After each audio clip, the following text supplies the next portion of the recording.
It's Sunday morning on CBS, and here again is Charles Osgood. Designing everyday products like these, designing entire buildings to put them in, that was what architect Michael Graves did until fate forced a change of plans. How Graves responded to terrible adversity is the subject of Martha Teichner's Sunday Profile. To me, design is about simplicity. In the new Target ad, It's about inspiration. you see the wheelchair and wonder. Everyone can afford great design. No, he wasn't always in it. Yes, the story is remarkable.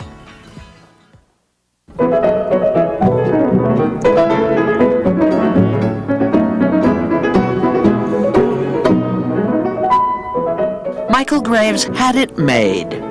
Among architects, his was a name to be dropped.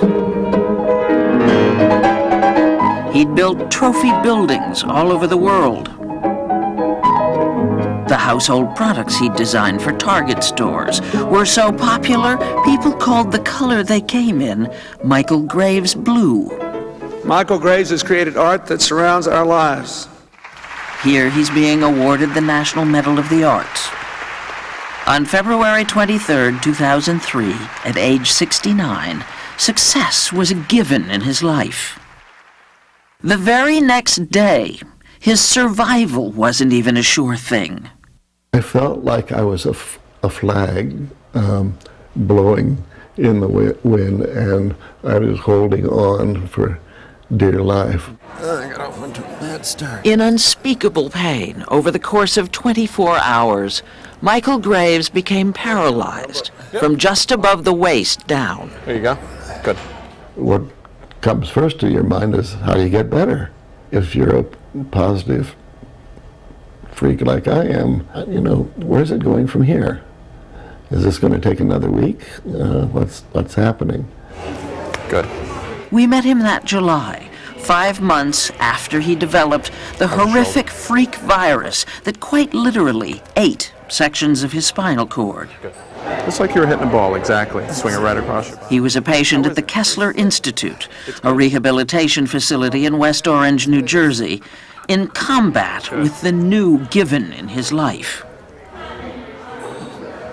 Oh, I know I'm going to walk again. I'm not just being, talkative. I'm sure. Oh. With knots in our stomachs, we've heard him say it over and over. What we've seen in nearly 3 years watching his struggle is a man convinced stem cell research will lead to spinal cord regeneration. Yes, I try to dress myself in the morning before the aides get into the room. A man infuriated by the indignities of paralysis. You have no idea what the loss of privacy is in every way. Not just in bed. Not just those interns looking at you. Not anything. You have nothing that you can say. You can't see that, or you can't be in here. Or could I have a little peace, please? No. But as you will see, this is not a story about anger and denial and self-pity. This is another Michael Graves success story. You certainly get frustrated, my goodness, trying things that you can't do until you can. I'm out of here.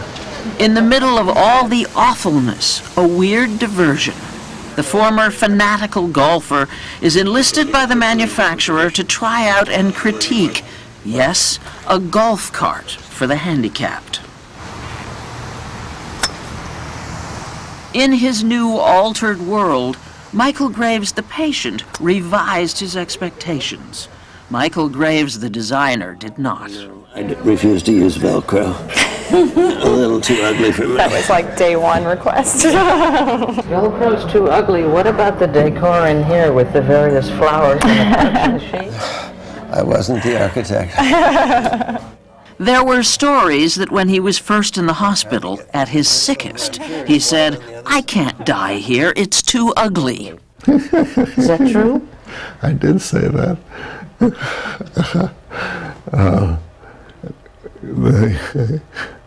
I said that, and yet little did I know there were uglier ones.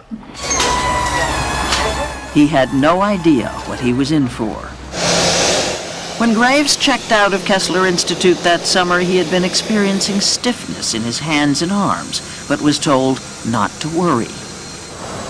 He boarded the plane Target sent for him and headed for a company event in Minneapolis. Our cameraman accompanied him. He ended up not in Minneapolis, but Miami, at a research hospital, in hideous pain. His paralysis was spreading. He was obviously scared to death because he was drowning neurologically. Drowning neurologically, sure. He was losing his ability to breathe. He lost his sensation up to his neck. He was losing it in his arms and his strength in his hands. So this was rapidly progressing. Speaking to us between surgeries, Dr. Barth Green, president of the Miami Project to Cure Paralysis, described literally racing death as he performed the all-day spinal surgery on Michael Graves that managed to arrest the advance of his paralysis. Graves would spend the next year in and out of hospitals, but there was this consolation: he could still draw. When I was growing up, the one thing I could do well was to draw. As a child in Indiana, as a student in Italy, as a practicing architect and designer, drawing was his passion, his vocabulary of choice, an expression of his sense of humor, an extension of his thoughts. Now it was a symbol of his ability to go on working. He never stopped, no matter how sick he was, no matter how much pain he was in. He never gave up. Here, we've used a pattern on the floor. Like a rug. Yes, it is like a rug. A year ago, as winter began to give way to spring, Michael Graves willed himself to travel to Virginia for the opening of the Shenandoah Museum. The star that you see on the table in several different designs is, in a sense, the symbol of the Shenandoah Valley. He had designed the building before his illness, and now he wanted and needed to see it finished. 2, 3. Graves says he likes his buildings to tell a story. This one tells two, one about a place. It's so nice to have you with us. The other about a man fighting his way back. I walked in here tonight and one of the trustees said, "Welcome home." Oh, there they are. By then, after all the hospitals, he was finally back in his own home in Princeton, New Jersey, for good. It's a very dear place to me. The warehouse, as it's known, was built in the 1920s by Italian stonemasons for storage. His home is a sanctuary filled with art and objects that remind him of Italy. This is tempered glass. It has been a perpetual work in progress, a laboratory for his design ideas. This is one of the major changes I made in my house. With obvious delight, he showed us his elevator and his redesigned bathroom. I was determined to make something that I could identify with. Nothing about it shouts handicapped. He is grateful that as a famous architect, it is a luxury he can afford. I walked into my bedroom, gotta stop that, rolled into my bedroom. Michael Graves understands and accepts his wheelchair, but refuses to make his peace with it. You're going to put your hands up here? So he took us along when he went to his rehab session. 1, 2, and 3. We're going up. To subject himself to this.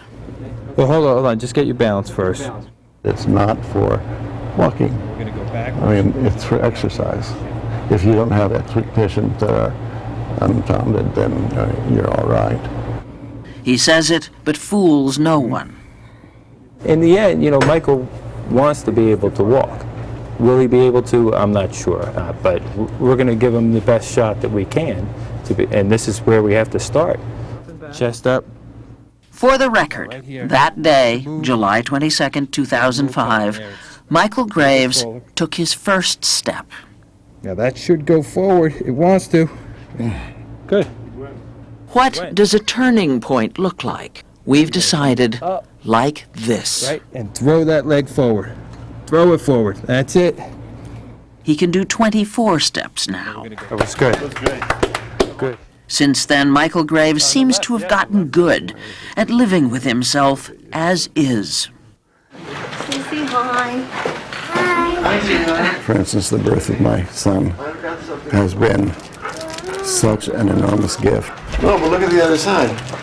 3.5-year-old Michael Graves Jr. was born just before his father's illness. The child's mother is an architect in Florida.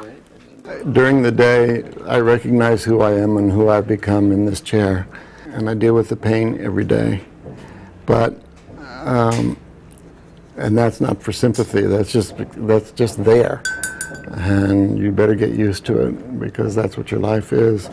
And yet, I dream at night walking. I don't have wheelchair dreams, I have walking dreams. not to mention thoughts of golf. I can give it 3 dimensions by drawing these shadows. But he's got a handy-dandy new computer easel to draw on in color. It's not only useful, but it's fun. I wouldn't change it. And his clients, like Target, have been loyal. Well, I don't think this looks like faux anything. I think it's quite nice on its own. Michael Graves and Associates has never been busier. I was thinking about some ideas of screening. The firm has picked up more than 60 new jobs, including a whopper hotel project. Because we want the seat to be able to fold. But 3 years of paralysis and stays in 8 hospitals. And when you want to use it like a wheelchair. Have made designing for a company called Drive Medical the work Michael Graves has made room for. At 71, now what matters to him most is time. Having enough time to make a contribution. Instead of sort of giving up, you say, how can I extend this life so that what I know now I can extend and make more of than I would have if I hadn't had this. And if there is also time to draw and paint, so much the better. Now, how many architects have this much fun, I ask you?